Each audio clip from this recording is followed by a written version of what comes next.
ఉండలేదు. కష్టాలు బాధలు కూడా ఎప్పుడు కూడా ఉన్నది కాదు. ఎండ తర్వాత వర్షకాలం వచ్చినట్లుగా కష్టాలు తొలగిపోయి ఒక మంచి కాలం రాబోతుంది.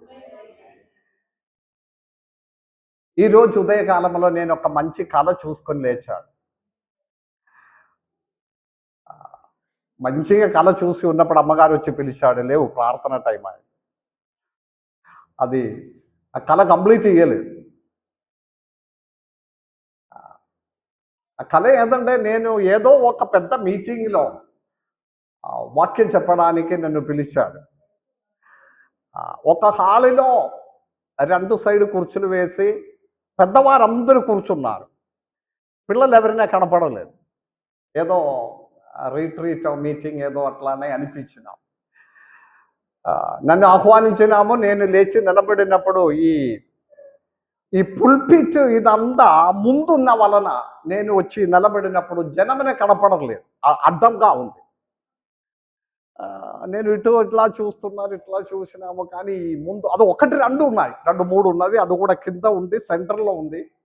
దాని మీద ఫ్లవర్ వేసిన్స్ ఉంది. అదన్నీ పెట్టుట వలన నేను కొంచెం పొట్టిగా ఉన్నందువలన కాదా నాకు తెలియదు, కానీ ఈ కూర్చున్న వారినే కనపడలేదు. ఇది కళ చెప్తున్నాను. ఇప్పుడు కూర్చున్న వారందరూ డిస్టర్బ్ అవుతుంది. తర్వాత నేను ఒక మెట్టు ఎక్కి నిలబడినావు, ఇట్లా కనపడుతుందా అని. అప్పుడు కూడా కనపడలేదు. మళ్ళీ నేను ఇంకా పరిశుద్ధ స్థలంలోనికి ఎక్కి నిలబడి వాక్యం చెప్పడానికి మొదలుపెట్టినావు. వాక్యం ఏది చెప్పిందంటే అది కంప్లీట్ చేయలేదు. దాని మధ్యలో అమ్మగారు డిస్టర్బ్ చేసి, జ్ఞానం సంపాదించుకోవాలి. జ్ఞానం సంపాదించుకోవాలంటే మనము ఉట్టిగానే వచ్చి మనము కూర్చొని వెళ్ళిపోవడం కాదు. ఏంటిది ఉండాలి? జ్ఞానం సంపాదించాలి. ఇప్పుడు వెంటనే ఇది చెప్పడానికి ప్రయత్నం చేసినప్పుడు నిన్నటి దినంలో థామ్సన్ నన్ను పిలిచి బలవంతంగా కూర్చోబెట్టి నాతో అన్నారు, డాడీ, ప్రపంచంలో ఒక దేశం ఉంది, 11,000 మంది మాత్రము ఉన్న ఒక దేశం. ఎంతమంది? మొత్తము జనావళి 11,000 మాత్రమే. ఆ 11,000 మాత్రం ఉన్న ఒక దేశం ఉంది మన ప్రపంచంలో. ఒకే బ్యాంకు, ఒకే పోస్ట్ ఆఫీస్, ఒకే ఎయిర్పోర్ట్. ఈ రామగుండంలో జనాభా ఎంత ఉండవచ్చు? రామగుండం మొత్తం చూసుకుంటే 10,000 ఉందా? ఏమో, మేమున్న స్థలంలో ఇదే జ్ఞానం సంపాదించాం. మనం ఉన్న ఊరిలో ఎంతమంది ఉన్నారు మొత్తం? సుమన్ కూడా ఆలోచన చేసి, మొత్తం రామగుండంలో ఎంతమంది ఉండవచ్చు? ఒక 25,000, అది అంతా లేదా? ఏమో, ఏదో ఒకటి. ఏదైనా ఈ దేశంలో మొత్తం 11,000 ఉన్నాయి. ఈ గల్లీ నుండి అవతల మొత్తం సముద్రమే, అదొక దీపమే. ఈ దేశం ఒక దీపం. ఈ గల్లీ నుండి అవతల మొత్తము సముద్రమే. అంటే ఆ విడల్పు ఎంత ఉండదని చెప్తున్నారు. అక్కడ నుండి వచ్చి ఈ సామ్రాజ్యము దినేష్ గల్లీ తర్వాత అటు కూడా సముద్రమే. ఇంత ఉంది. 3 నిమిషంలో ఈ సరిహద్దుల నుండి అక్కడ వరకు పోవచ్చు. పొడుగుంది. కావాలంటే యూట్యూబ్లో మీరు చేసుకోండి. ఇదంతా నేను కళలో చూడలేదు, అది చెప్పాలని నేను ఆశించి అక్కడ పరిశుద్ధ స్థలంలో నిలబడి జ్ఞానం సంపాదించాలి. ఇంకొకటి చూసిన నాతో చెప్పినట్లుగానే ఉంది. ప్రపంచంలో ఒక నూతన భూమి కనుపెట్టారు. నూతన భూమి ఈ 2025లో అది కనిపెట్టింది. అందరు ఇక్కడ ఉన్నారా? యూత్ పిల్లలు ఎక్కువ మంది ఉన్నారు. చాలా సంవత్సరం నుండి ఆస్ట్రోనిస్ట్ వారు వెదగి వెదగి వెదగి ఈ 2025లో ఒక నూతన భూమి ఏదో ఒక ప్లానెట్లో, ఇది ఉట్టిగానే కథ చెప్పడం కాదు, కొత్త భూమి ఒకటి ఉంది. 99% మనుషులకి నివసించడానికి అనుకూలమైనది కనిపెట్టింది. పాస్టర్ గారు ఈ రోజు వచ్చి ఏదో కథ చెప్తున్నారనేది కాదు, ఉన్న కార్యం చెబుతున్నారు. ఇప్పుడు మేము డిస్కషన్ చేసినప్పుడు నేను అనుకున్నారు, ఈ భూమి అంతా అగ్నితో దేవుడు నాశనం చేసిన తర్వాత ప్రకటన గ్రంథంలో దేవుడు ఒక నూతన భూమి తయారు చేస్తున్నాడు. ప్రకటన గ్రంథంలో ఉంది, ఇదంతా పాడాయిపోయిన తర్వాత మమ్మల్ని తీసుకుపోయి పరలోకములో 7 సంవత్సరము పరలోక నివాసం తర్వాత ఒకవేళ ఆ భూమిలోనికి తీసుకెళ్తుంది మమ్మల్ని. ఏమో ఎవరికేం తెలియదో నాకు తెలియదు, కానీ ఒకటి మాత్రం జ్ఞానం సంపాదించుకోవాలి. అప్పుడేకో ఆ కళలో నుండి నేను బయటకు వచ్చాడు.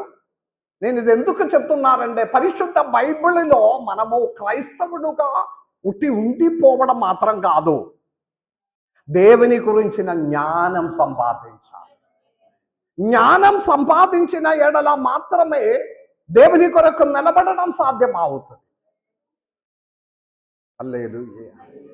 దేవుని గురించిన జ్ఞానం, దేవుని గురించిన పరిజ్ఞానం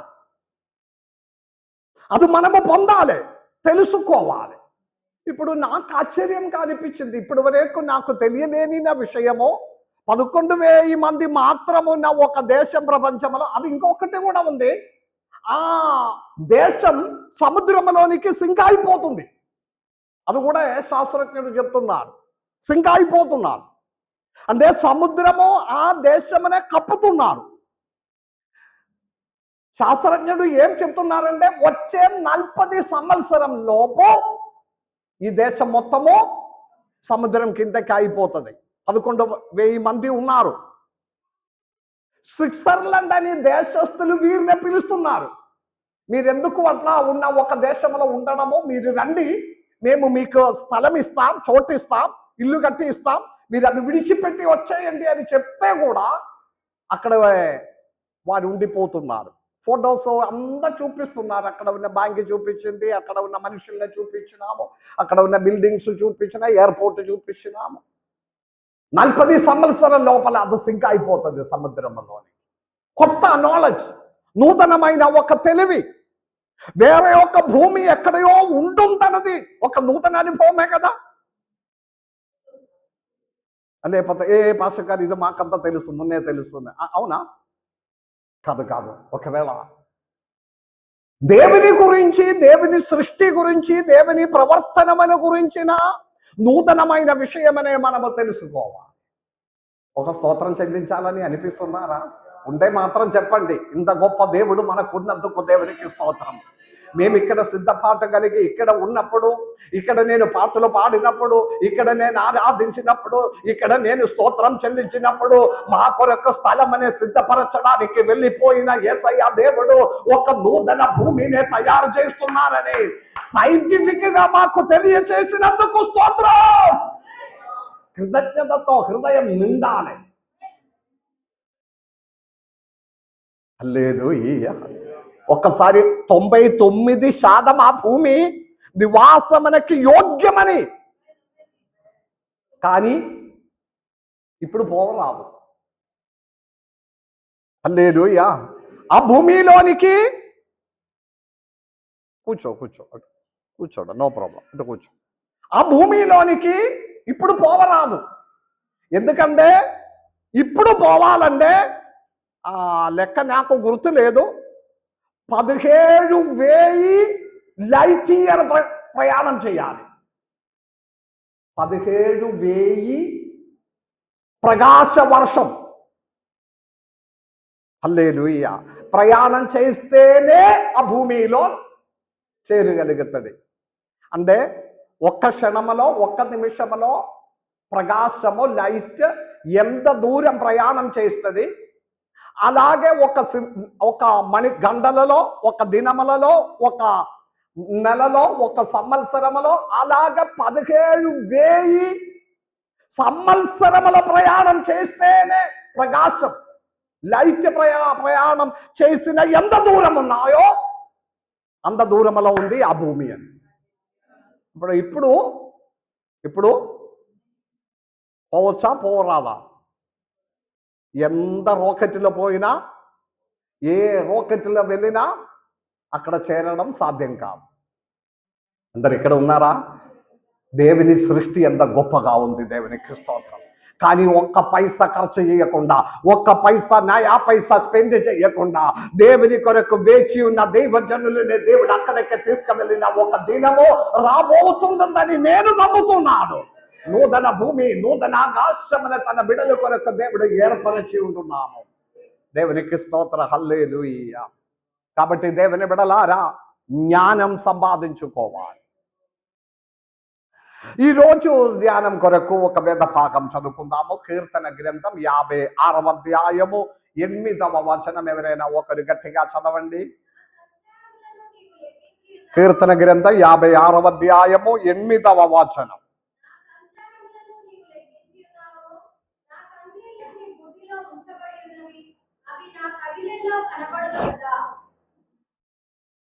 సంకీర్తనకారుడైన దావీదు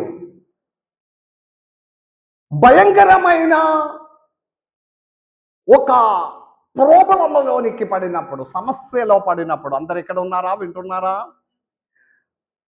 సంకీర్తనకారుడైన దావీదు భయంకరమైన ఒక సమస్యలలో పడి తన కుమారుడైన షలోమో తను చంపేయడానికి ప్రయత్నం చేసి దావీదు చాలా భయపడి బాధపడి వేదన పడిన సమయంలో దేవుని సన్నిధిలో అతడు చేసిన మొర ప్రార్థన ఒక కీర్తనముగా బయటకు వచ్చాడు.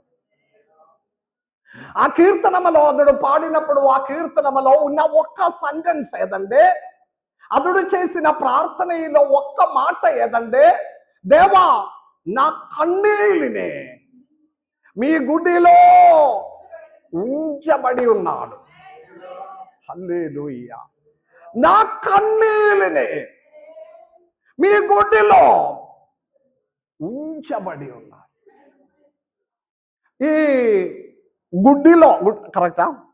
గుడ్డిలో అని ఆ మాట మోటివ్ తీతి కొన్ని వేద భాగంలో అది ఈ కాలంలో మనకు సీసలు దొరుకుతుంది, మోటిల్స్ దొరుకుతుంది. పాతకాలంలో అలాగే కాదు. ఏదే ఒక నూనె అయినా నీళ్ళైనా తేవడానికి ఆ చర్మములతోనే ఏదైనా విధంగా తయారు చేసిన ఒక బుడ్డి ఆ బార్లాగా తయారు చేసి దానిలోనే తేలు, నూనె, నీళ్ళు అంతా తేవడము, దాచిపెట్టడం అన్నదిలో. హల్లెలూయా. అర్థమైందా? మనకు కూడా తెలుసు పాతకాలంలో అలాగే ఉంది. ఆ మాట ప్రకారం ఉంది ఇక్కడ రాయబడిన వేద భాగం. దేవా నీవు నా కన్నీళ్ళనే మీ గుడిలో, నా కన్నీళ్ళనే మీ గుడిలో, మీ గుడిలో దాచి ఉన్నారు. ఎంతమంది నమ్ముతున్నారు? దేవునికి స్తోత్రం. ఎవరికి తెలియకుండా, ఎవరు వినబడకుండా, ఎవరితో చెప్పకుండా 4 గోడ లోపల మీరుండి మీరు దేవుని సన్నిధానములో పెట్టిన మొర కన్నీళ్ళు అది కింద పడి ఆ విధంగా అది ఎండిపోయినట్లుగా కాదు, దేవుడు పడి ఉన్న మీ కన్నీళ్ళనే అక్కడ నుండి తీసి తన గుడిలోనికి ఆయన నింపిన ఒక దేవుడు ఉన్నాడని వాక్యములో సెలవిచ్చి ఉన్నారు. నమ్మిన వారు మాత్రం కుడి చేయి లేపి దేవుని స్తుతించాలి. మీ ఇంటి విషయంలో, మీ పిల్లల విషయంలో, తల్లిదండ్రుల విషయంలో, చదువు విషయంలో, భవిష్యత్తు విషయంలో, అనారోగ్యంలో బాధపడి 4 గోడ లోపల మీరు ఏడిసినప్పుడు కింద పడి ఉన్న కన్నీళ్ళని తీసి ఒక గుడ్డిలోనికి దాచిపెట్టిన ఒక దేవుడు ఉన్నాడని నమ్మిన వారు మాత్రం చేతులెత్తి స్తుతించాలి. హల్లెలూయా. దావీదు భయంకరమైన ఒక శ్రమలలోనికి పడి వేదన పడి బాధపడి మరణకరమైన వేదనలో దాటి వెళ్ళినప్పుడు అతడు ప్రార్థన చేస్తున్న, దేవా నేను పెట్టిన కన్నీళ్ళనే ఓ దాచిపెట్టి ప్రతిఫలమనే దయచేయడానికి మీ సన్నిధిలో అది నేను దాచిపెట్టి ఉంది. ఒక బాటిల్లో ఒక బుడ్డి నిండినప్పుడు, ఒక తీతి నిండినప్పుడు మరి ఒకటి తీసుకువచ్చి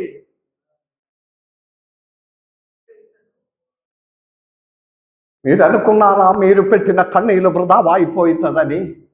ఈ కాలమందయు నేను దేవుని సన్నిధానంలో పెట్టిన మొర కన్నీలు అది వృధా అయిపోతున్నావా దేవా అని మీరు ఆలోచన చేస్తుంటే మిమ్మల్ని ధైర్యపరిచిన దేవుని వాక్యములో నమ్మిన వాడు చప్పట్లు కొట్టి దేవుని స్తుతించుకొని ఉండాలి.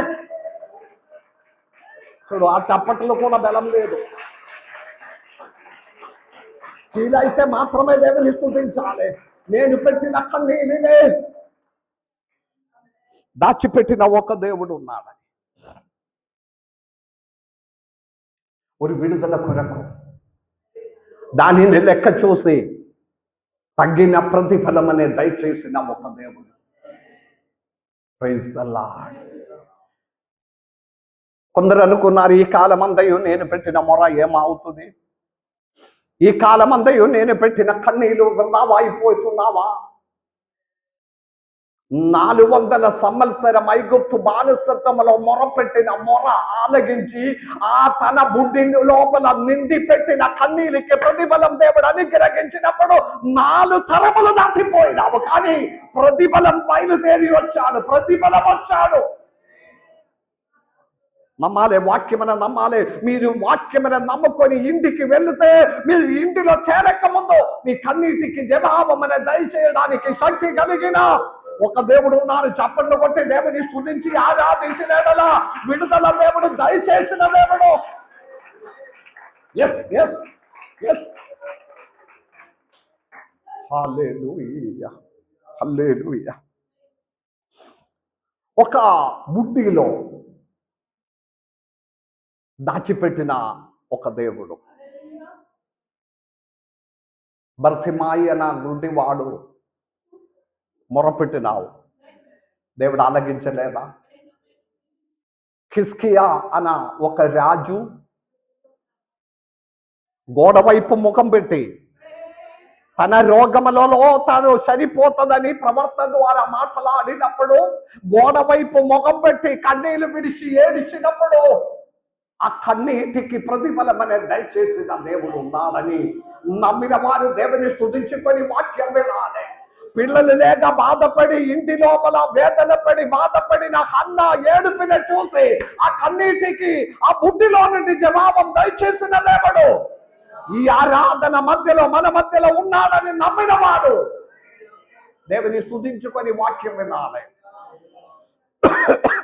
కానీ దేవుడు జవాబం ఇచ్చిన దినము దూరం అయిపోకుండా యోగ్యత కలిగి జీవించాలి. మనము అయోగ్యుడుగా జీవించినప్పుడు జవాబం ఆలస్యం అవుతుంది. అర్థమైన వారి దేవుని స్తుతి. మనము అయోగ్యుడుగా జీవించి దేవునికి ప్రాముఖ్యత ఇవ్వకుండా, దేవుని గౌరవం ఇవ్వకుండా, దేవుని గణపరచకుండా, దేవుని చేయకుండా మనము వెనకబాటు తిరుగుబాటు చేస్తే కన్నీటికి జవాబము ఆలస్యం అవుతుంది. ఎంత కట్టబడి ఉండే, ఎంత దగ్గర ఉండే, ఎంత మొరపెట్టుకొని ఉండే, ఎంత ఉపవాస ప్రార్థనతో మీరుండే అంత త్వరగా మన విషయమునకు దేవుడు జవాబం దయచేస్తాడు. ప్రార్థన చేయుచుండగానే జవాబం దయచేయడానికి శక్తి కలిగిన దేవుడు ఉన్నాడు. ఓ ప్రార్థన మురిలో నుండి, ప్రార్థన రూమిలో నుండి ఇటు ప్రార్థన రూమిలో నుండి కన్నీళ్లు విడిచిన మీరు ఆ ప్రార్థన రూమి నుండి లేచి బయటకు రాకముందే మీ ప్రశ్నమనకి విషయమనకి జవాబం దయచేయడానికి శక్తి కలిగిన ఒక దేవుడు ఉన్నాడని నమ్మినవాడు. కానీ మనం యోగ్యుడుగా ఉండలేనందువలన జవాబం ఆలస్యం అయిపోతుంది. యోగ్యుడుగా జీవించడానికి ప్రైజ్ ది లార్డ్. కీర్తన గ్రంథములో 56వ అధ్యాయం 8వ వచనములో ఎవరు చూడకుండా మీరు పెట్టిన కన్నీళ్ళనే నేను సాన్కుటి పాస్టర్ వచ్చినప్పుడు సంఘంలో ప్రేయర్ అంతా ముగించిన తర్వాత మేము కుటుంబం కొరకు ప్రార్థించడానికి మేము మోకరించినాము. రాత్రి అర్ధరాత్రి సమయంలో అన్ని ప్రేయర్ అయిపోయి అందరి భోజనం అయిపోయి వెళ్ళిపోయిన తర్వాత మేము కొద్ది సమయం ప్రార్థనకి మోకరించినాం. ఒక్కొక్కరి కొరకు ప్రార్థన చేసి దేవుని ఆలోచన అందయు తెలియజేసిన తర్వాత నా విషయంలో ప్రార్థించినప్పుడు దేవుని ఆత్మ మాట్లాడినావు, నా బిడ్డ మీ కన్నీళ్ళని నేను చూసి ఉన్నాను, నీవు కన్నీళ్లు విడిచినది నేను నా దగ్గరే చేర్చుకొని ఉన్నాను. నా హృదయం పగిలినావు. దేవునికి స్తోత్రం. మన కన్నీళ్ళని చూసిన ఒక దేవుడు ఉన్నాడని ధైర్యం. ఎంతమంది నమ్ముతున్నారు నా కన్నీళ్ళని చూసిన దేవుడు ఉన్నాడని? నా కన్నీళ్ళని చూసిన ఒక తండ్రి అయిన యేసయ్య దేవుడు ఉన్నాడు. నా తండ్రి విషయంలో, నా తల్లి విషయంలో, నా అనారోగ్య విషయంలో, నా భవిష్యత్తు, విద్యాభ్యాస, ఉద్యోగం, ఆర్థిక సమస్య పరిష్కారం దయచేయడానికి శక్తి కలిగిన ఒక దేవుడని. Praise the lord. లూకా సువార్త 5వ అధ్యాయం 37-38 వచనములు ఒకసారి చదవండి. లూకా సువార్త 5వ అధ్యాయం 37-38.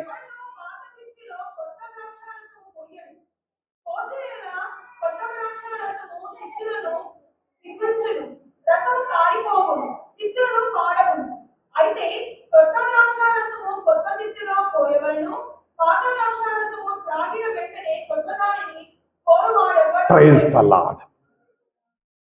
కొత్త ద్రాక్షారసము కొత్త తిత్తిలోనే పోయవల. ఇప్పుడు మనము ధ్యానించిన విషయం ఏదంటే, పరలోకమున్న మన తండ్రి తన బిడలు పెట్టిన కన్నీళ్ళనే తిత్తులలో దాచిపెట్టి ప్రతిఫలమనే దయచేసిన దేవుడు. లూకా సువార్త 5వ అధ్యాయంలో యేసయ్య దేవుడు చెప్పిన ఒక మాట, కొత్త ద్రాక్షారసమనే కొత్త తిత్తిలోనే పోయవ. ఇప్పుడు నా ప్రాబ్లం ఏదంటే, కొత్త ద్రాక్షారసం అంటే నూతనంగా రక్షణ పొంది, బాప్టిజం పొంది, బల్లారాధనలో పాలు పొంది, క్రైస్తవుడుగా ఉండి, కానీ పోసినదంతా పాత జీవితంలోనికి. ఆ జీవితం బ్రతుకు మారలేదు, జీవితం మారలేదు. Praise the Lord. జీవితంలో ఆ పాత అనుభవము, పాత జీవిత సాహచర్యము, పాతదంతయు అదే విధంగా ఉండి దానిలోనికి నూతనంగా జన్మించదాన్ని చెప్పడం తప్ప నూతన అనుభవం ఏమి రాలేదు.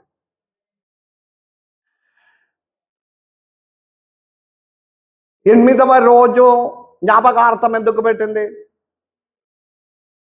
8వ రోజు పెట్టగలుగుతుందా? పెట్టవద్దా? పెట్టరాదా?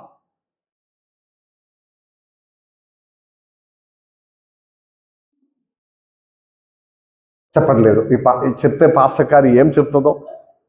3వ రోజు పెట్టాలి, 5వ రోజు పెట్టాలి, 7వ రోజు పెట్టాలి, 11వ రోజు పెట్టాలి. నెల అయిపోయి నెల ముగింపు ఒక రోజు ముందు పెట్టాలి. సంవత్సరం అయిపోయిన తర్వాత నెలకి ముందే పెట్టాలి, 11వ. అవునా కదా? ఎక్కడ మారినావు? దేవునికి స్తోత్రం. పాద తిత్తులోనికి కొత్త ద్రాక్షారసం పోసి కూర్చున్నారు, అంతే. మారడం లేనే లేదు. అది బ్లడ్లో లీనమైపోయినావు. 7వ రోజు పెట్టాలి, 7వ రోజు పెట్టినా, 11వ రోజు పెట్టినా పరలోకములో ఉన్నవారు పరలోకములో కనపడుతుంది, నరకములో ఉన్నవారు నరకములోనే ఉండిపోతుంది. ఏది పెట్టినా లాభం. దేవునికి స్తోత్రం. అర్థమైన వారు మాత్రం దేవునికి స్తోత్రం చేయాలి. కొత్త ద్రాక్షారసం కొత్త దానిలో. నిన్న పాలు ఛాయ పెట్టిన ఆ పాత్రము అదే విధంగా పెట్టిన తర్వాత ఈ రోజు పొద్దున పోయి పాలు ప్యాకెట్ తీసుకువచ్చి ఆ పాత్రలోనికి పాలు పోసుకొని ఛాయ్ పెడితే మంచి పాలు వస్తుందా? పడై. మేము మొన్న నేను అనుకున్నారు మన రోజా వారి ఇంటి దగ్గరికి పోయి వచ్చినప్పుడు అనుకున్నాను, మధ్యలో బండి ఆపి ఛాయ్ తాగడానికి, కాదు కాదు కాదు, చెన్నూరు పోయి వచ్చినప్పుడు ఛాయ్ తాగడానికి రోడ్డు మధ్యలో బండి ఆపి కారు ఆగి అన్ని ప్లేసులో నేను బయటకు వెళ్తే ఛాయ్ తాగాలి, ఏదో ఒకటి తినాలి.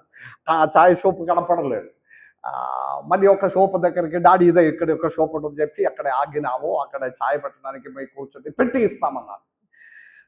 సరే అని చెప్పి కొంతసేపు మేము కూర్చున్నారు. అక్కడ కూర్చొని కొంతసేపు తర్వాత ఛాయ్ పెట్టి తర్వాత అదన్నారు, ఆ పాలు మొత్తము పగిలిపోయింది. ఆ పాత్రం పోయినాము, పాలు పోయినాము, ఇంకా పాలు కూడా లేదన్నారు. అయ్యో సారీ అని చెప్పి మేము బయలుదేరినాం. మనుష్య జీవితంలో రక్షణ పొందాలంటే బాప్టిజం పొందితే లాభం లేదు, బల్లారాధనలో పాలు పొందే లాభం లేదు, ఆదివారం చర్చకు క్రమంగా వచ్చినా కూడా లాభం లేదు. కొత్త జీవితంగా మారాలి, పాదనంతా మర్చిపోవాలి. ఆ బ్లడ్ మారి యేసయ్య దేవుని యొక్క రక్తం మన రక్తంలోనికి ఎక్కినట్లుగా ఉండాలి. కానీ అప్పుడప్పుడు అది బయటకు వచ్చేస్తుంది. ఏది బయటకు వచ్చేస్తుంది? పాదదండ. కొత్త ద్రాక్షారసం అనే కొత్త తిత్తిలోనికి లేని ఎడల ఆ తిత్తి కూడా పాడైపోతుంది, ద్రాక్షారసము పాడైపోతుంది. యేసయ్య దేవుడు చెప్పిన మనము యేసయ్య దేవుని కొరకు జీవించి నూతనంగా జన్మించి నూతన అనుభవంలోనికి వచ్చిన ఎడల ప్రతి విషయంలో నూతనంగా ఉండాలి. Praise the Lord. నేను సునీల్ని బట్టి దేవునికి స్తోత్రం చెల్లిస్తున్నాను. తండ్రి రోజు తర్వాత నాకు ఫోన్ చేసి సునీల్ అడిగింది, డాడీ అంకుల్ ఇంటి వారు అందరూ చెప్తున్నారు ఆదివారం 3వ రోజు 2వ రోజు సమాధి దగ్గరికి వెళ్ళాలి, డాడీకి ఇష్టమైన ఆహారం వాళ్ళంతా సిద్ధపరచుకొని వెళ్ళాలని వారు బలవంతం చేస్తున్నారు. మేమేమి చేయాలో నాకు తెలియదు, మేము ఇక్కడ ఉన్నదంతా మాకు తెలియదు, పాస్టర్ మీరే కదా చెప్పినది. నేనన్నారు, బాబు అదేమీ అక్కర్లేదు, మీకు కావాలంటే వెళ్ళి ప్రార్థన చేసి రండి, ఒక క్యాండిల్ ప్రేమతో ఒక క్యాండిల్ ముట్టించుకోండి తప్ప అని చెప్పినావు. అదే విధంగా నా బిడ్డలు చేశాడు. దేవునికి స్తోత్రం.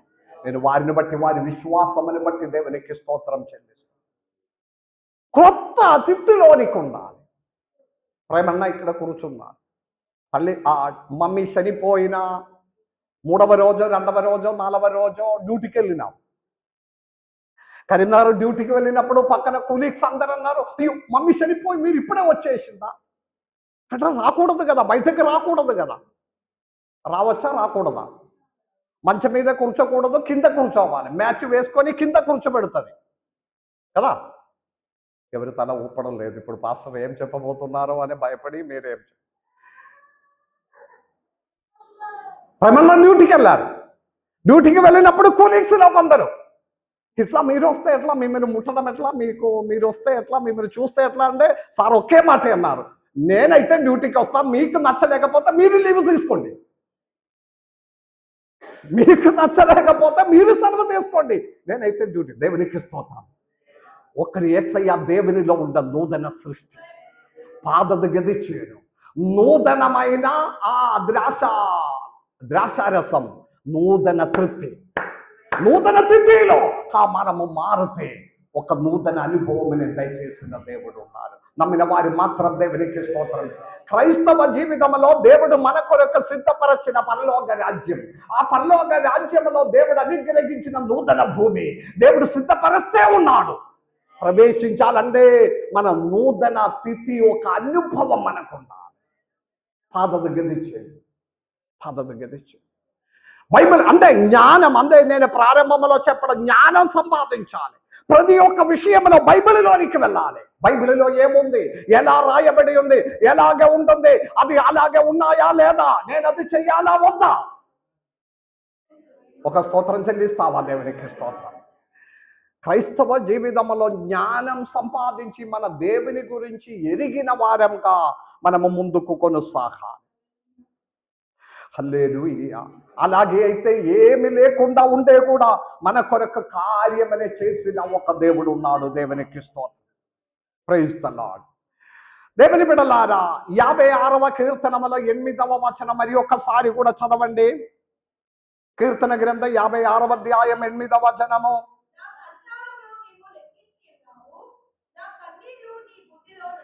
నా కన్నీళ్ళు దేవుని సన్నిధిలో ఉన్న బుడ్డిలో ఉంచబడి ఉన్నాడు.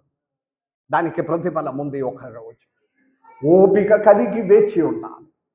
రెండవది, నూతన తిథిగా నూతన ద్రాక్షారసమనే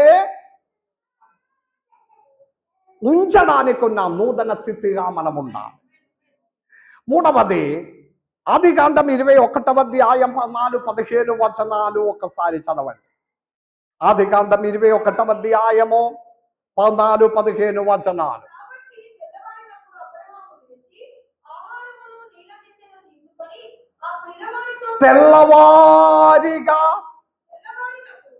తెల్లవారినప్పుడు అబ్రహాము లేచి ఆహారమును నీళ్ళ తిత్తినే తీసుకొని హాగారు చేతికిచ్చి ఇంటిలో నుండి ఆమెను బయటకు పంపించాడు. అబ్రహాము ఐగుప్తులోనికి వెళ్ళిపోయాడు. దేశంలో క్షామం జరిగినప్పుడు, ఇటు చూడండి అందరు, దేవునికి స్తోత్రం. అందరి బైబిల్ ఇప్పుడు చదవకండి. వాక్యం వినినప్పుడు మీరందరూ చదవకొని కూర్చుండే, వాక్యం వినలేకపోతే బైబిల్ దగ్గర ఉండండి. కానీ ఈ వాక్యం చెప్పినప్పుడు అందరు బైబిల్ తెలిసి చదవకుండా వాక్యం వినండి. దేవుడు మిమ్మల్ని ఆశీర్వదిస్తాడు. విన్న వారు కూడా దీవింపబడుతుంది. చదివిన వారు మాత్రం కాదు, విన్నవాడు కూడా దీవింపబడుతుంది. దేవునికి స్తోత్రం. కాబట్టి వాక్యమైన వినండి. దేశంలో క్షామం జరిగినప్పుడు అబ్రహాము తన కుటుంబం తీసుకొని ఐగుప్తులోనికి వెళ్ళిపోయాడు. వాస్తవంగా ఐగుప్తులోనికి మీరు వెళ్ళిపోకూడదని దేవుడు మాట్లాడినావు, కానీ క్షామం భయంకరం ఆవినప్పుడు ఐగుప్తులోనికి వెళ్ళిపోయాడు. ఐగుప్తులోనికి వెళ్ళిపోయి కొద్ది కాలం తర్వాత క్షామం అంతా ఆగిపోయిన తర్వాత తిరిగి కనానీలోనికి ప్రాంతంలోనికి వస్తామని అనుకున్నప్పుడు ఐగుప్తులో ఉన్న ఒక అమ్మాయిని పని మనిషిగా సారాయి తీసుకొని వచ్చాడు. ఇంటిలో పని చేసినడానికి ఒక పని మనిషిగా, ఒక బానిసరాలుగా ఒక అమ్మాయిని తీసుకొని వచ్చాడు. తీసుకొచ్చినప్పుడు చిన్న అమ్మాయిగా ఉంది. సంవత్సరం దాటినప్పుడు ఆమె పెద్ద అమ్మాయి అయింది. ఆమె పేరు హాగార్. కాలం సంవత్సరం దాటిపోయిన తర్వాత సారాయి అబ్రహాము వారికి పిల్లలు లేనందువలన సారాయి అనామ తన భార్య అబ్రహాముతో అన్నారు, నీవు మనకు పిల్లలు లేదు కదా, కానీ ఆ కాలంలో దత్తు తీసుకోవడం ఏమీ లేదు, అడాప్ట్ చేయడానికి ఉన్న సాహచర్యం ఏమీ లేదు. కాబట్టి అబ్రహాముతో నీవు నా పని మనిషి అయిన హాగారు దగ్గరికి వెళ్ళండి, ఆమె ద్వారా నాకు ఒక కుమారుడు అనుగ్రహించా. సారాయి మాట విని అబ్రహాము హాగారినే తన దగ్గర చేర్చుకున్నారు. ఆమె గర్భవతి అయి ఒక కుమారుడు, అతని పేరు ఇస్మాయేలు పుట్టి 12 సంవత్సరం 13 సంవత్సరం కొద్ది కాలం తర్వాత దేవుడు ఇస్సాకునే అబ్రహాముకి అనుగ్రహించిన. హల్లెలూయా. కథా చరిత్రం అంతా మనకు తెలుసు. అబ్రహాము సారాయిలో దేవుడు ఒక కుమారుడు, అతని పేరు ఇస్సాకు పుట్టిన తర్వాత ఈ హాగారు సారా మధ్యలో గొడవల ప్రారంభమైంది. ఇంటిలో ఎవరి మధ్యలో గొడవలు? హాగారు సారా మధ్యలో. ఈ పిల్లలను బట్టి ఎవరికి ఆస్తి వెళ్తుంది. అబ్రహాము చాలా ఆస్తి ఉన్నవాడు. 316 బ్లాక్ క్యాచ్ ఉంది అబ్రహాం ఇంటిలో. బ్లాక్ క్యాచ్ అంటే security. Full karate black belt ఉన్న 316 బ్లాక్ క్యాచ్ ఉంది అబ్రహాం ఇంటిలో. బ్లాక్ క్యాచ్ మాత్రం అంటే బ్లాక్ క్యాచ్ అంటే పిల్లి కాదు, సైన్యం. ఏదైనా శత్రువులు వస్తే పోరాడడానికి అంతమంది ఉన్న ధనవంతుడైన వాడు అబ్రహాం. ఈ ధనముని బట్టియే కదా గొడవలు ప్రారంభం. ఆస్తి పంచడము ఇదే. వీరి మధ్యలో గొడవలాయింది. హాగారు కుమారుడైన ఇస్మాయేలుకి ఆస్తి రావాలా, సారాయి అబ్రహాం కుమారుడైన ఇస్హాకు ఆస్తి రావాలా? గొడవలావినప్పుడు ఈ ఇంటిలో సమాధానం పోగొడితే మళ్ళీ బ్రతకలేకపోతుంది కదా. ఇంటిలో సమాధానము, శాంతి, సంతోషం, సంతోషంతో ఒక పూట ఆహారం, అది పచ్చడి అయినా పర్వాలేదు, పప్పుచారు అయినా పర్వాలేదు, సంతోషం ఉండాలి. మొబైల్ రాసుకొని అన్నడం తినడం కాదు, మాటలాడుకొని సంతోషంతో ఉన్నది. ఇప్పుడు కుటుంబంలో సమస్య అయింది, ప్రాబ్లం అయింది, సమాధానం లేదు. దేవుడు ఒక సొల్యూషన్ అన్నారు, హాగారునే కుమారునే ఇంటిలో నుండి బయటకి పంపువేయు. సరే, సారా మాట ప్రకారం దేవుడు అన్నారు, సారా ఏం చెప్తున్నావో అది నీవు చెయ్యి. అందరు ఇక్కడ ఉన్నారా? దేవుడు హాగారునే బయటకి నెట్టేయండి అని చెప్పలేదు. మీ భార్య అయిన సారాయి ఏ మాటలాడుతున్నాడో అదే విధంగా చేయండి. అందుకే కావచ్చు, ఒకవేళ ఒకరు ప్రార్థనకి వచ్చి నాతో అన్నారు, పాస్టర్ గారు నా ఆయన కొరకు ప్రార్థన చేయండి, ఆయన నా మాట వినడం లేదు, ఆయన నా మాట వినడం లేదు, ప్రార్థన చేయండి. నేనన్నారు, భర్త మాట నీవు వినాలా, మీరు భార్య మాట మీ మాట భార్య వినాలి, భర్త వినాలి, ఏదైనా ఓకే పక్కన పెట్టండి. సారా చెప్పినట్లుగా చెయ్యమన్నారు. వెంటనే అబ్రహాము ఉదయమున లేచి, ఈ వేద భాగం దేవునికి స్తోత్రం, 37-38 వచనములో అబ్రహాము ఉదయమున లేచి ఆహారమును నీల తిత్తిని తీసుకొని హాగారునే ఇస్మాయేలునే పంపివేశాడు. మన విషయం ఏదంటే నీల తిత్తిని, హల్లెలూయా, దానినే తీసుకొని బయటకు వెళ్ళాడు. కొద్ది కాలం అటు ఇటు తిరిగినావు. ఒక్క తీతలోనే ఒక 2-3 ఇచ్చి పంపించుదని లేదు, ఒక్క తీతలో నీళ్లు పెట్టి కొంచెం ఆహారం పెట్టి హాగారుని బయటకు పంపించినాము. ఎందుకు అట్లా చేసిందో, 316 బ్లాక్ క్యాట్నే పోషించి ధనవంతుడైన అబ్రహాము తన ఇంటిలో నుండి తన కుమారుడిని అయిన ఇస్మాయేలుని హాగారుని పంపించినప్పుడు ఒక్క తీతలో ఉన్న నీళ్ళతోనే పంపించాడు. Praise the Lord. కొద్ది దినముల తర్వాత, కొన్ని రోజుల తర్వాత, కొన్ని గంటల తర్వాత ఆ తీతులో ఉన్న నీళ్ళందయో అయిపోయినా. 21వ అధ్యాయములో 19వ వచనములోనికి మనము వచ్చిన ఎడల, 19వ వచనములోనికి వచ్చిన ఎడల, ఆమేన్ ఆమేన్, ఆ హాగారు అక్కడ మొరపెట్టినప్పుడు, అందరు ఇక్కడ ఉన్నారా? హల్లెలూయా. హాగారు మొరపెట్టినప్పుడు ఆమె కన్ను ముందు దేవుడు ఒక ఊట తెరిచాడు. దేవునికి స్తోత్రం, హల్లెలూయా. ఇక్కడ ఒక మర్మం చెప్పబోతున్నారు. మనుష్యుడు ఇచ్చిన తీతలో ఉన్న నీళ్ళందరూ ఆగిపోయిన ఎడల, మొరపెట్టిన వారు మొర ఎడల తీతులో నీళ్లు కాదు, ఊట తెరిచిన ఒక దేవుడు ఉన్నారు. దేవునికి స్తోత్రం. తరతరములనే పోషించడానికి ఊట తెరిచి పోషించిన దేవుడు ఉన్నాడు. నమ్మిన వారు దేవుని స్తుతించుకొని ఉండాలి. మనుష్యుడు ఇచ్చినది ఆగిపోతుంది. హల్లెలూయా. మనుషుడు మీద ఆధారపడి, ఇప్పుడు మనకు కష్టాలు బాధలు అంతా వచ్చినప్పుడు మనుషుడు వెనక తిరుగుతుంది. అందరు ఇక్కడ ఉన్నారా? వారినే కలిస్తే వీరినే కలిస్తే, వారితో మాట్లాడితే వీరితో మాట్లాడితే, వారిని మనుషుడు మీద ఆధారపడిన తీతులో ఉన్న నీళ్లు కొద్ది దినం మాత్రమే. నమ్మిన వారు దేవుని స్తుతించాలి. కానీ దేవుడు అనుగ్రహించిన ఎడల ఆ మీ తీతులో ఉన్న నీళ్లు కాదు, ఊట తెలుస్తుంది. దేవునికి స్తోత్రం.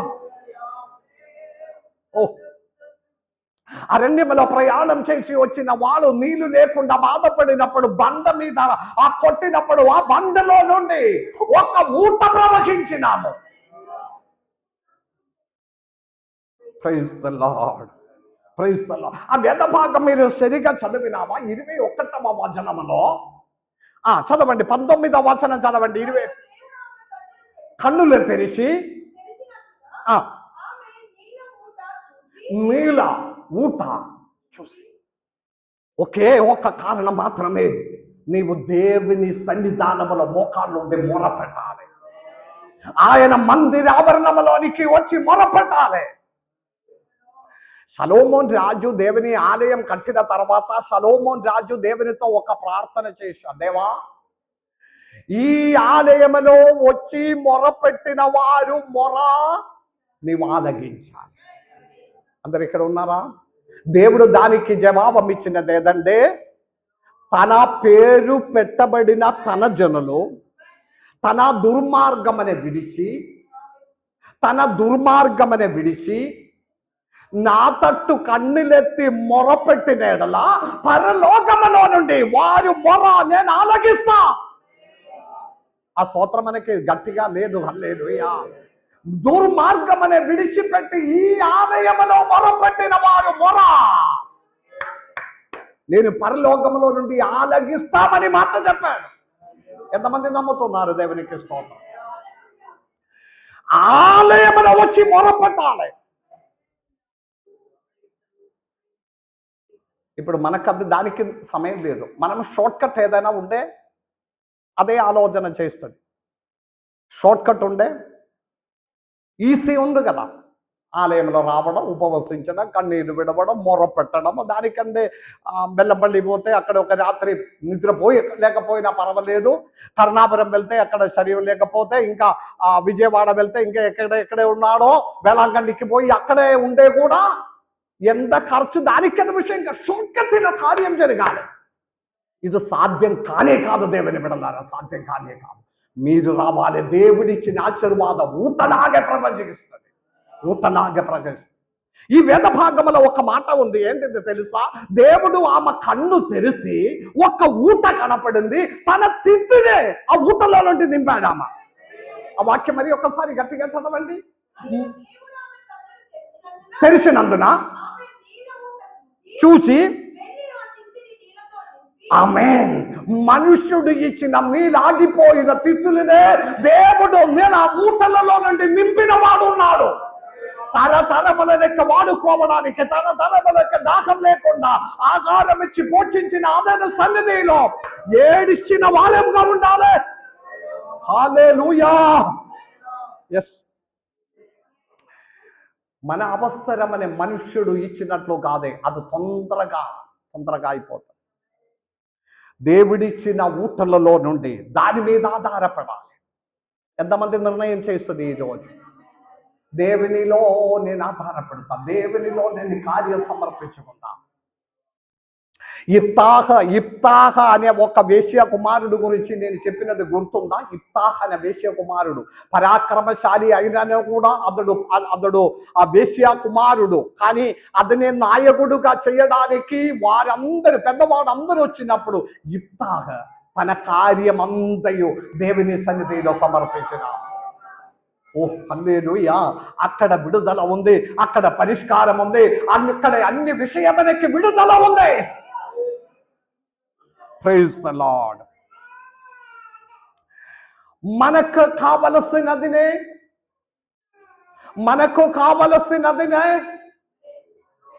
తగిన సమయములో. అందరు ఇక్కడ విన్నారా? మీ కుడిచే ఏది కనపడడం లేదు. మనకు కావలసినదినే తగిన సమయములో మనకు అనుగ్రహించిన ఒక దేవుడు ఉన్నాడు. దేవునికి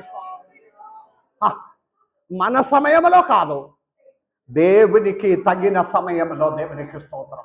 అనుకూలంగా మాత్రం చేసిన దేవుడు, కీడు చెయ్యకుండా మేలు మాత్రం చేసిన దేవుడు, అన్యాయం చెయ్యకుండా న్యాయం మాత్రం చేసిన దేవుడు. మన ఆశ కాదు, దేవుని చిత్త ప్రకారం కార్యం చేసిన వాడు ఒక్కడు ఉన్నాడు. మొదటి రాజుల గ్రంథములో 17వ అధ్యాయం, మొదటి రాజుల గ్రంథములో 17వ అధ్యాయం 4వ వచనము.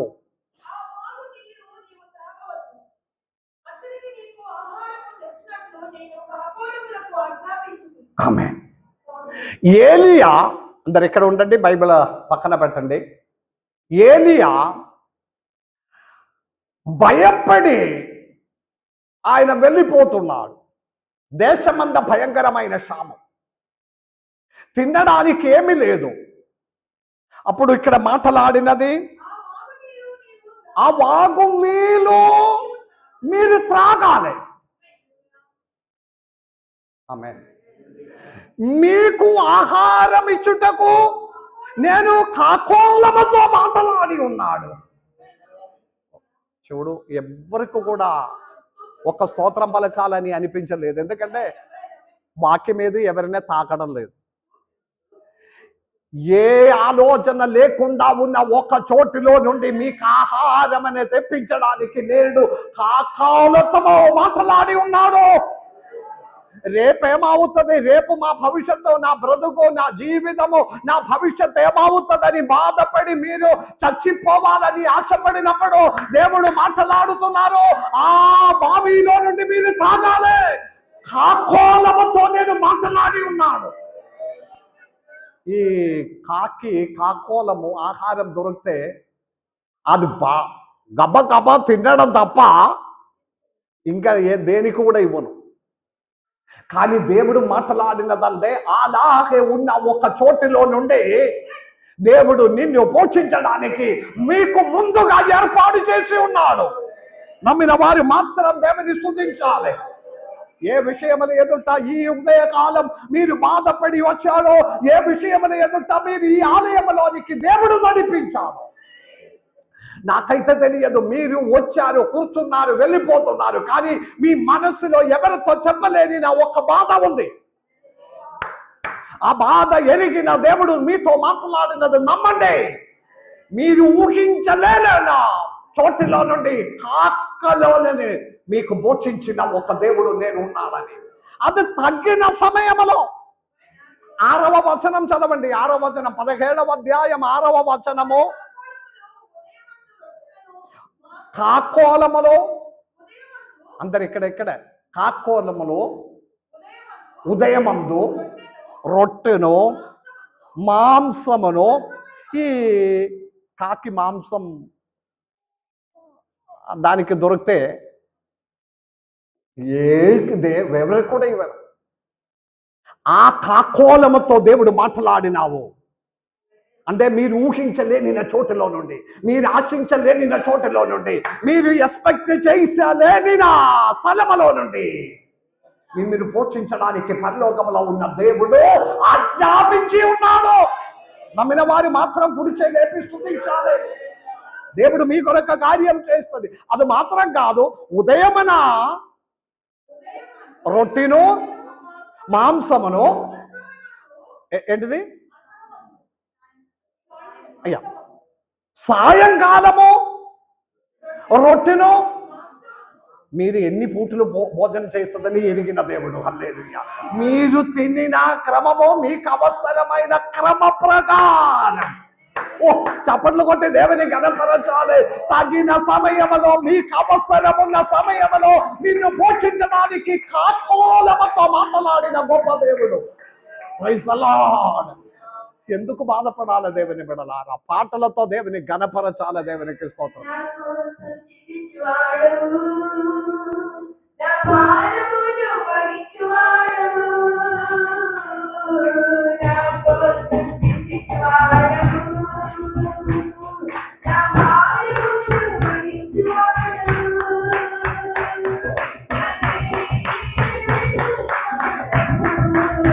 గట్టిగా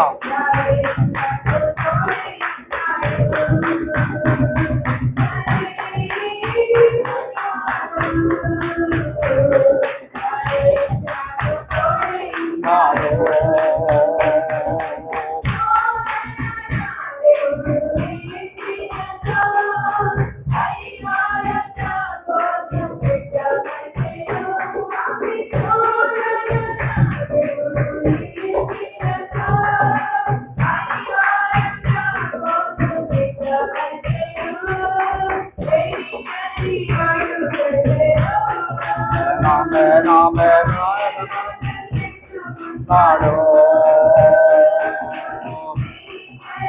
అడుగట్లేదు. ఆమేన్ ఆమేన్ ఆమేన్.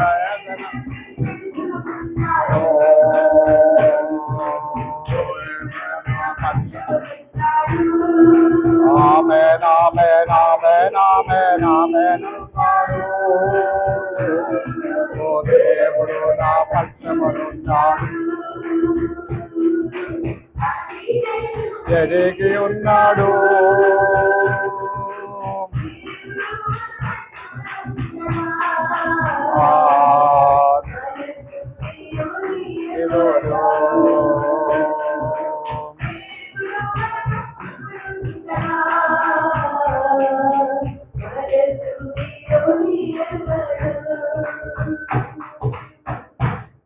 హల్లెలూయా.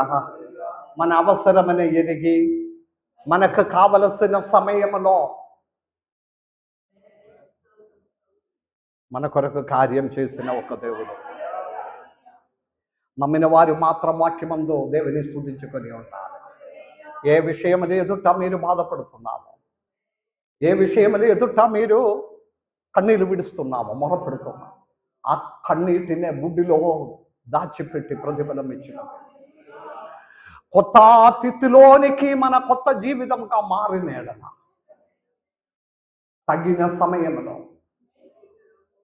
ఉదయమును సాయంకాలం, ఉదయమున సాయంకాలం. దానికి అర్థం ఏంటిది?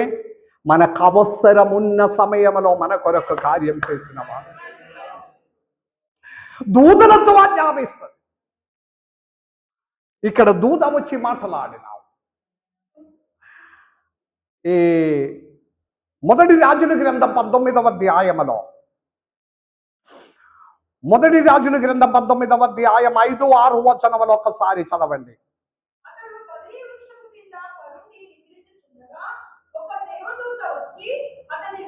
అతని ముట్టి ప్రైజ్ ది లార్డ్. 19వ అధ్యాయములో బెదిన వృక్షం క్రింద ఆయన పడి ఉండి బాధపడిన సమయంలో ఒక దైవదూత వచ్చి అదిని ముట్టి, ఓ నీవు లేచి బోధన చేయి. 17వ అధ్యాయములో కాకితో మాట్లాడిన దైవదూత వచ్చి మాట్లాడి కాకితో భోజనం ఇచ్చినాము. మీకు అవసరం ఉన్న వాటినే దైవదూతలతో చేసిన దేవుడు. హల్లెలూయా. నీ వృక్షం కింద బాధపడి ఉన్నప్పుడు, ఆ కాలంలో వృక్షం కింద అంటే ఈ కాలంలో ఇంటి లోపల పని స్థలంలో బాధపడి వేదన పడి కన్నీరు విడిచి దుఃఖించి మీరు ఎవరితో చెప్పకుండా నడిచిన సమయంలో నిన్ను ముట్టి మీకు అవసరమైనదందయు దయచేసిన గొప్ప దేవుడు ఉన్నాడు. దేవునికి స్తోత్రం. హల్లెలూయా. 17వ అధ్యాయములో దైవదూత వచ్చి అతనితో మాట్లాడి అతని పోషించాడు తగ్గిన సమయములో. నమ్ముతున్నారా? దేవునికి స్తోత్రం. తగ్గిన సమయం, దేవుని సమయం కొరకు వేచి ఉండండి. దేవుని సమయం కొరకు వేచి ఉండండి. హల్లెలూయా. కానీ బైబిల్లో మనము చూసుకుంటే ఈ దేవదూత ఇచ్చి తట్టి ముట్టి అతని లేపి భోజనం చేసిన ఆ ఒక్క భోజనం బెలముతో 40 రోజులు అతడు పరిగెత్తాడు సారాఫాతు వరకు, హోరేబు పర్వతం వరకు 40 రోజు. ఏ ఆహారం ఇది? హల్లెలూయా. దైవదూత దేవుడిచ్చి అనుగ్రహించిన ఆహారము ఒక బెలముతోనే. 8వ వచనం, 19వ అధ్యాయం 8వ వచనము. చేసి ఆ భోజనం బెలము తేద 40 రాత్రియు పగలు. ఒకసారి చేతులెత్తామని అనుకున్నారా? నేను చెప్పే కాదు దేవుని బిడ్డలారా, మీకు హృదయములు అనుగ్రహించి మీరు ఆశపడాలి. దేవుడిచ్చిన ఆహారమనే భుజించిన ఎడలా అన్లిమిటెడ్ కావాలనుకున్న దీవెనలో ఆ భోజనం ఒక బెలముతోనే 40 రేయు పగలు దేవుని ప్రయాణం చేసి దేవుని యొక్క పర్వతమైన హోరేబు వరే. ఎంతమంది నమ్ముతున్నారు? ఆయన మీద ఆధారపడాలి, ఆయన మీద ఆధారపడాలి. నీవు అడగడం అవసరం లేదు, మీరు మొరపెట్టడం అవసరం లేదు. మిమ్మును ఎరిగిన దేవుడు, పోషించిన దేవుడు. మనము దేవుని సన్నిధిలో మన విషయమనే సమర్పించి మొరపెట్టడం. అడుగదా దానికి అందే ముందు ఆయన రాజ్యము నీతియు, పిలిపేయండి, ముందు ఆయన రాజ్యము నీతియు వెదగుడి, అప్పుడు ఇదంతయు. అప్పుడు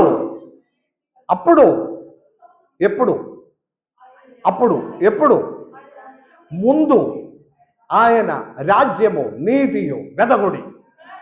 దేవునికి ప్రాముఖ్యం ఇవ్వండి. దేవుని కార్యమునకు ఇంపార్టెన్స్ ఇవ్వండి. దేవుని కార్యమున తర్వాతే మిగిలిన కార్యమంతా. అప్పుడు ఇదంతయు మీకు అనుగ్రహించబడును. హల్లెలూయా. దేవుడు అనుగ్రహించిన అనుగ్రహం మాత్రమే శాశ్వతమవుతుంది. అబ్రహాం ఇచ్చిన తీర్పులో ఉన్న నీళ్ళు ఆగిపోయింది. కానీ అప్పుడు దేవుని సన్నిధిలో మొరపెట్టినప్పుడు ఊట తెరిచి అనుగ్రహించిన దేవుడు మీకున్న తీర్పునే కూడా దేవుని ఊటలో నుండి నింపబడానికి సాధ్యచర్యమని చేసిన వాడు. కాకితో పోషించిన దేవుడు, దైవదూతలతో పోషించిన దేవుడు, దైవదూతలు వచ్చి నిన్ను ముట్టి బలపరచిన దేవుడు. ఆ దేవుడు ఉన్నప్పుడు ఏలియా పోయి సారాపాతిలో విధవరాలతో పిచ్చి అడుగుతున్నాడు. ఏంటిది? ఇంతకు ముందు దేవుడు పోషించిన కాకితో పోషించినాం. ఆ బలముతో హోరేబు వరే నడు. అక్కడ నేను ఒక విధవరాలుతో మాట్లాడి ఉంది నిన్ను పోషించడానికి. అందరు ఇక్కడ ఉన్నారా? ఇది అంత ఉన్నప్పుడు కూడా ఇతడు పోయి అక్కడ విధవరాలతో మాట్లాడుతున్నారు. నాకు ఒక రొట్టి ఇస్తావా? అందరు ఇక్కడ ఉన్నారు. అర్థమైన వారు దేవుని స్తుతించాలి. నిన్నే పోషిస్తామని దేవుడు మాట ఇచ్చాడు. మీ కుటుంబమనే చూస్తామని దేవుడు మాట ఇచ్చాడు. మీ కుటుంబమనే పోషిస్తామని వాగ్దానం దయచేసిన వాగ్దానం నెలగనగా ఉన్నప్పుడు మీ చేయి చాపుతున్నాడు. దేవుని వైపు కాదు, మనుష్యుని ఎదుట. మర్మమని తెలుసుకొని దేవుని స్తుతించాలి. నా దగ్గరికి రా, ఆకాశవాదులు విప్పి పట్టుజాల విస్తారంగా నేను నిన్ను ఆశీర్వదిస్తాను. ఎవరి ముందు చేయి చాపినట్లుగా కాదు, అప్పు అడిగిన వాడుగా కాదు, అప్పు ఇచ్చిన వాడుగా నేను నిన్ను మారుస్తా. అర్థమైన వారి మాత్రం దేవుని స్తుతించా. ఒకటి మాత్రం, మీరు నా దగ్గరికి రా, నా వాక్యానుసారంగా. కాకితో భోజనం పెట్టి 2 పూట ఆహారం ఇచ్చిన దేవుడు నిన్ను పోషించడానికి నేను ఒక విధవరాలినే ఏర్పరచి ఉన్నాడని చెప్పినప్పుడు నీవు చేయి చాపుకొని నడుస్తున్నావు.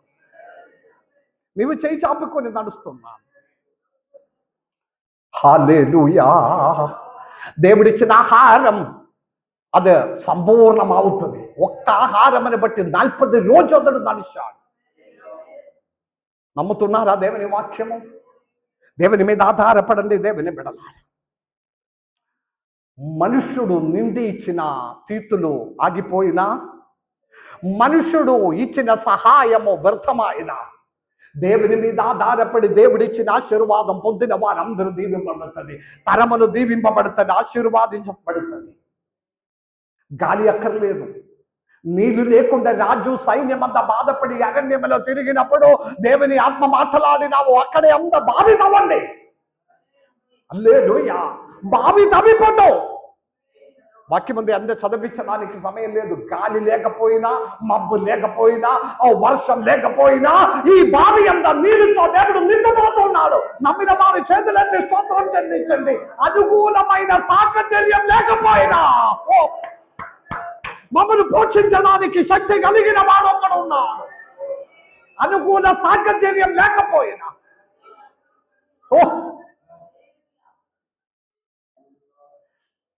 అబ్రహాం ఇచ్చిన తీర్పులో నీలాగిపోయినావు, కానీ దేవుడు ఊట తెరిచాడు. హల్లెలూయా. మనుషుని మీద ఆధారపడకుండా దేవుని సన్నిధానంలో మోకాళ్ళుండి కన్నీరు విడిచి ఉపవసించి ప్రార్థించి, మార్గం ఉంది పోయిన వారినే చెప్పినావు. అన్నిటికీ దేవుడు మార్గం తెరిచి ఉన్నాడు. హల్లెలూయా. బాధ కలిగినప్పుడు, దుఃఖం కలిగినప్పుడు, సమస్యలు వచ్చినప్పుడు వెంటనే ఉపవాసం ప్రకటించాలి. 3 రోజు కఠినంగా ఉపవసించి మొరపెట్టిన ఎడల పరలోకములో నుండి జవాబం ఇచ్చిన దేవుడు ఉన్నాడు. హల్లెలూయా. షార్ట్ కట్ వెనక పోకండి. మిమ్మల్ని పోషించడానికి శక్తి కలిగిన ఒక దేవుడు ఉన్నారు. అద్భుతకరంగా నమ్మిన వాడు ఎంతమంది ఉన్నారు? దేవునికి స్తోత్రం. కానీ మనుషుల మీద ఆధారపడకుండా దేవుని మీద ఆధారం పెట్టుకొని కన్నీళ్లు విడిచి ప్రార్థించని పెట్టి మొరపెట్టి ఉపవసించినప్పుడు సమస్త దానికి పరిష్కారం దయచేయడానికి మన దేవుడు శక్తి కలిగిన వాడు. ఈ వాక్యం ద్వారా దేవుడు మనందరినీ దీవించి ఆశీర్వదించును గాక. ఆమేన్.